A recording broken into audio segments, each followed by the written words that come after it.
Somewhere around 40, everything starts shifting. Our bodies are different, our hormones are different, our moods are different.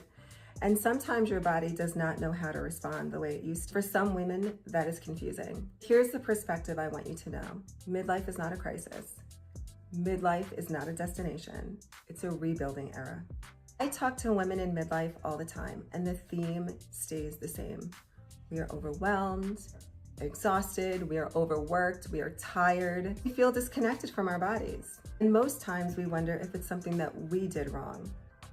But it's not. The truth is, there's nothing wrong with you. Your body and your life are adjusting to this new phase. Midlife is a transition. Our life's responsibilities change, our hormones shift, and our nervous system is often on overdrive for the past few decades.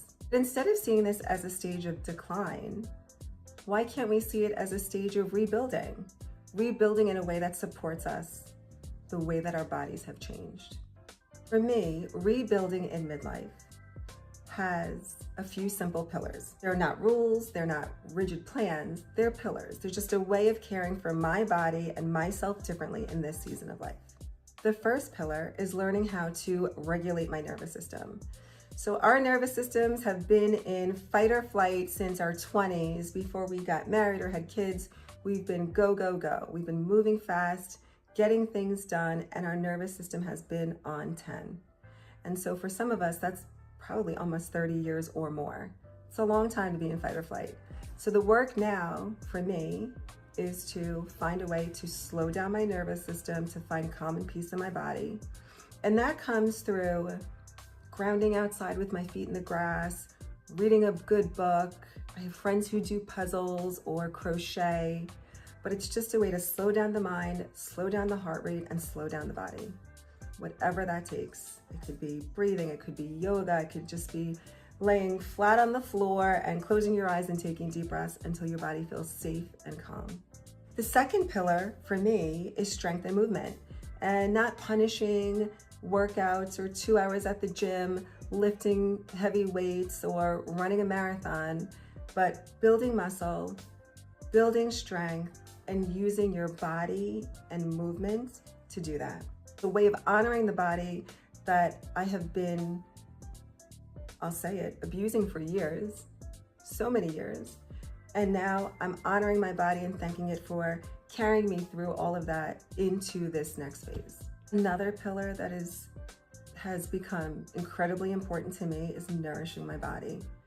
And I think about the foods and the choices that I've made for the first 45 years of my life and how I didn't even consider that my body is a palace and I need to treat it that way.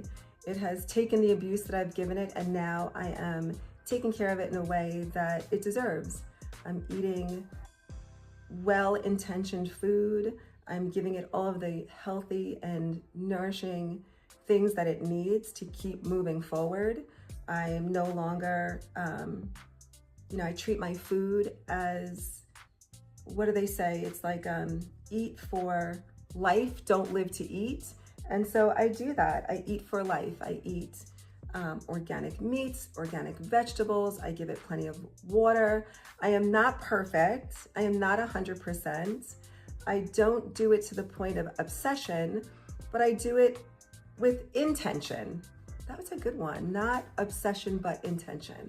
And so I intentionally feed my body what it deserves and what it needs. I take care of it. I eat in ways that supports my hormones, my energy, and my long-term health.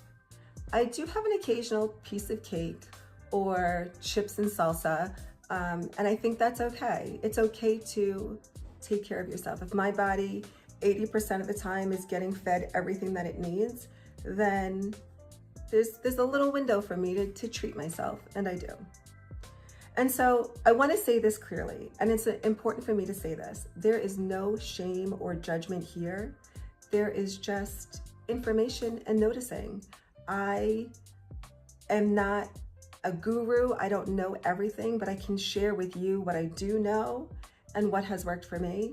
I have relieved the pressure and blame game. I'm not doing that anymore. I've done that for a lot of years. This is just soft and steady and grounding.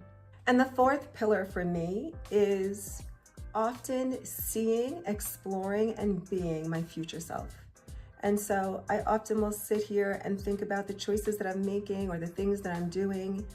And I think about the future me and how I want her to look and feel and be. And then I just be her. So some people would call that manifestation. Some people would call that envisioning. But I believe if I can see into who my future self is, she would be eating healthy. She would be supporting her hormones. She would be drinking a lot of fluids. She would be journaling or reading and always learning.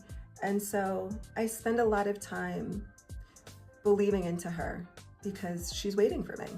So all of that to say, if you are in midlife and things are feeling different, your moods, your energy, your priorities, you're not alone and you're not behind. This stage of life, it's actually a beginning. It's a beginning of something powerful and different. And it's a chance to rebuild your health, your strength, and your connections to yourself. So if conversations about midlife, nervous system, health and wellness, intentional living resonate with you, subscribe to my channel. And if you also are on Instagram, you can connect with me over there at Edith B. Midlife, and I'll be sharing there every day about this journey.